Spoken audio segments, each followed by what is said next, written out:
Yes, this is day 2 of this amazing forum. I was listening to the speakers yesterday, both from government, former government, private sector, even the representatives of the presidential candidates, and so on. And I think the common area where everyone agreed across the board was the importance of people, humans, human capital, and the need to equip them, to upskill them, and to make them future ready for the digital economy. I think most of the speakers agree that that's very important. If you're going to accelerate the digital economy, we need to go back to the basics and equip the students as well as lifelong learners in the skills that they would need to participate in the economy and also innovate in the economy. So I thought I'd speak a little bit about the role of higher education in empowering students as well as lifelong learners for digital innovation in the future. A little bit about why we need future readiness for the digital economy. This has been covered by a lot of speakers. There are certainly economic benefits to do so. Digital integration is critical for ASEAN businesses to become regional and global players, potentially delivering 1 trillion rise in GDP by 2025. AI could contribute up to 15.7 trillion to the global economy in 2030. Also, the pandemic has escalated the adoption of new technology and massive restructuring of supply chains in Asia. And so countries need to adapt to that. Besides the economic growth aspect of it, the digital economy will also help in other areas. There'll be 20% cut in carbon emissions that can come from digital technologies in support of broader industry transitions. In addition, smart cities in Southeast Asia could vastly improve the quality of life, reducing the cost of living by 16 billion annually. So certainly there's economic benefits, but also social benefits to the digital economy. However, 41% of ASEAN workers acutely lack digital skills that future jobs demand.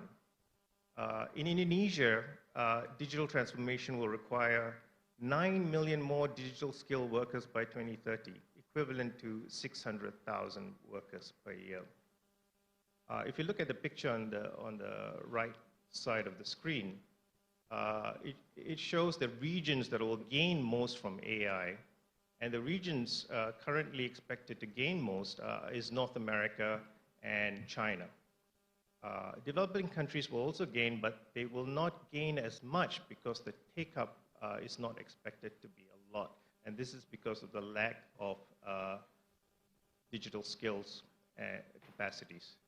So I think universities, higher education, has a very important role to play in the skills gap, so that developing countries and countries in Asia can also take advantage of the coming changes. I'm going to talk about 4 key areas in which higher education can potentially help accelerate the digital economy. The first is, in order to do so, the higher education institution needs to have digital transformation as one of its priorities. At SMU in Singapore, as part of our Vision 2025, we've explicitly stated that digital transformation is a priority, together with sustainable living as well as growth in Asia. So a university, if it's going to support digital transformation, must make it a priority for the university in the first place. It needs to develop a strategy for digital transformation. It needs to invest in technology infrastructure to support digital education. If it does so, it can be a pioneer and exemplar for digital transformation for the wider community. It can be an example for the rest of the community, including the private sector, to drive digital transformation. And of course, it is important to share the digital transformation experience with other universities and institutions so that others can also benefit from the journey undertaken by a university. The picture on the right shows SMU's journey, how it internally drove digital transformation so that the institution, while transforming and enhancing its digital infrastructure, both the hard and the soft, was also able to, in doing so, was able to put in place capabilities to support my next point, which is transformative education. First thing universities need to do, clearly, obviously, is to adapt the curriculum by incorporating tech-related courses. Many of these courses that Pak Nizam highlighted in his presentation. So it's not just incorporating digital courses in the computer science department or so on. Here I'm talking about incorporating tech-related courses across the board in every department, in every subject area, so that whatever a student is studying in university, they'll have basic digital skills and even advanced digital skills as part of a core curriculum or common curriculum. The next point is mapping the skills obtained from academic courses. I think Sachin mentioned yesterday that it's not just about academic courses, but also about the skills. But academic courses can deliver skills as well, but it's not obvious what those skills are all the time. So what SMU is doing is kind of mapping the skills that each of the academic courses provide, and highlighting those skills to employers so that they are aware of what the students bring to the table. The third point is very important, which is bridging the industry education gap. Education sometimes does its own thing, and the industry it needs something different. It's important to communicate with industry, and a great way of doing that is to ensure that there is space in the curriculum for project-based learning, experiential learning, working together with industry to come up with a problem that students can learn about and try to solve in the classroom with industry mentors. In SME, we call it SMUX courses. These are in addition to normal courses, but they are project-based learning.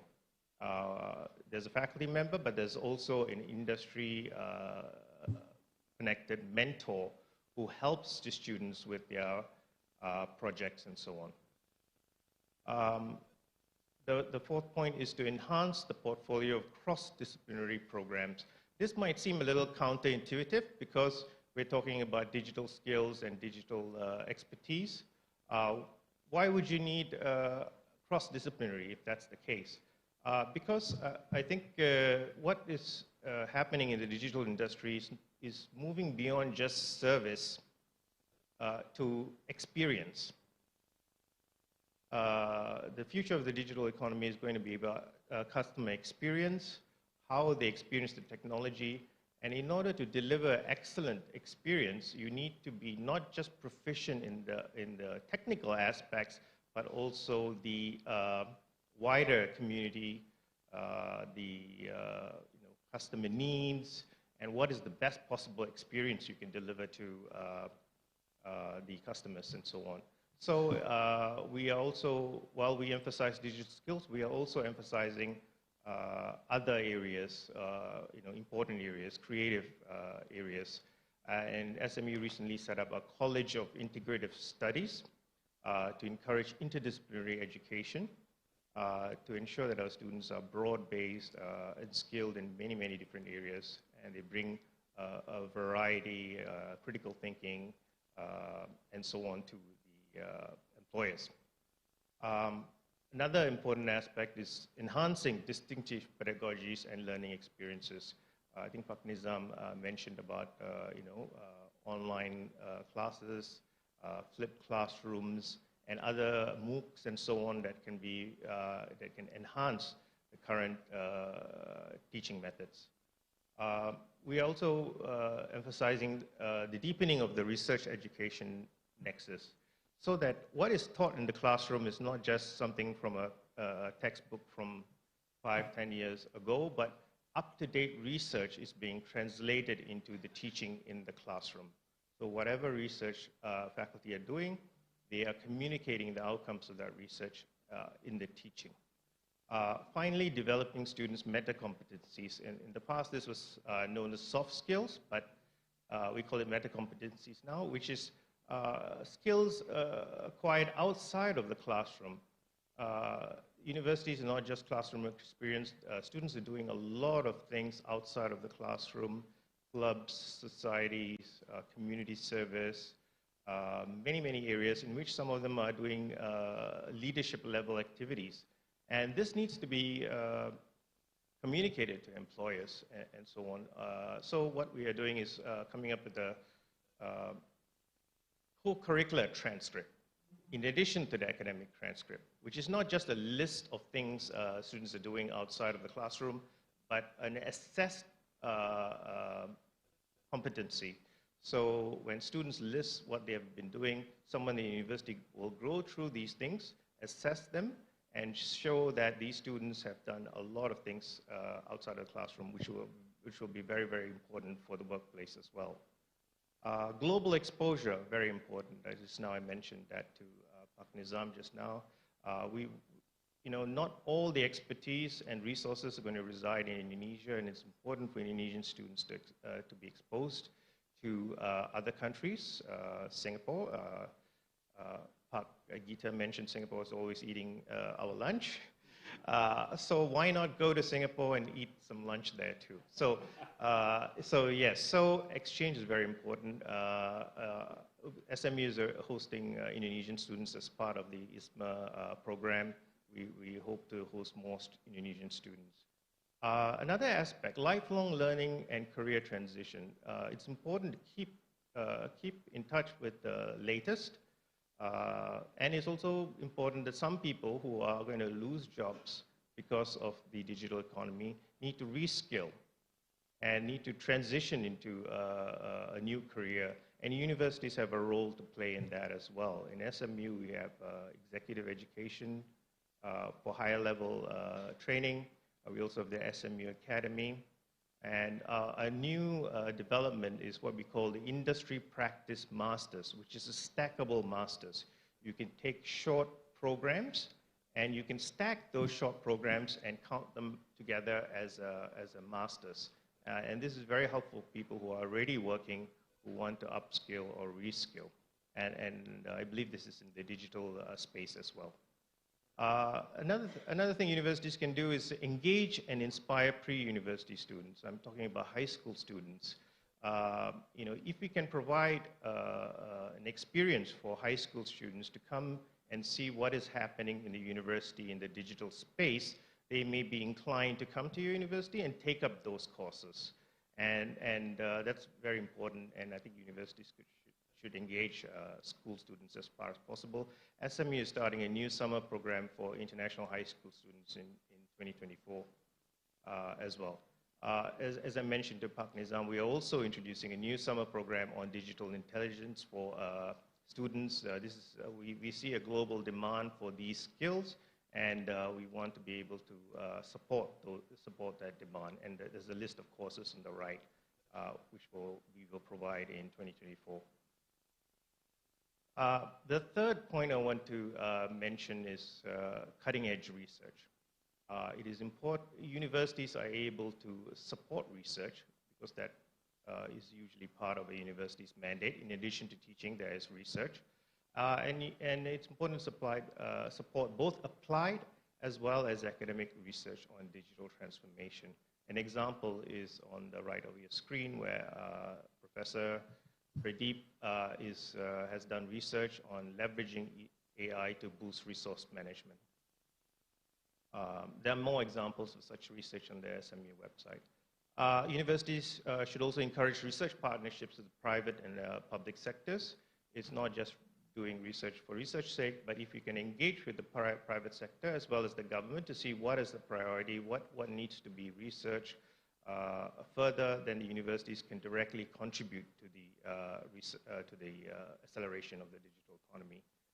Encourage research collaboration with national and overseas universities.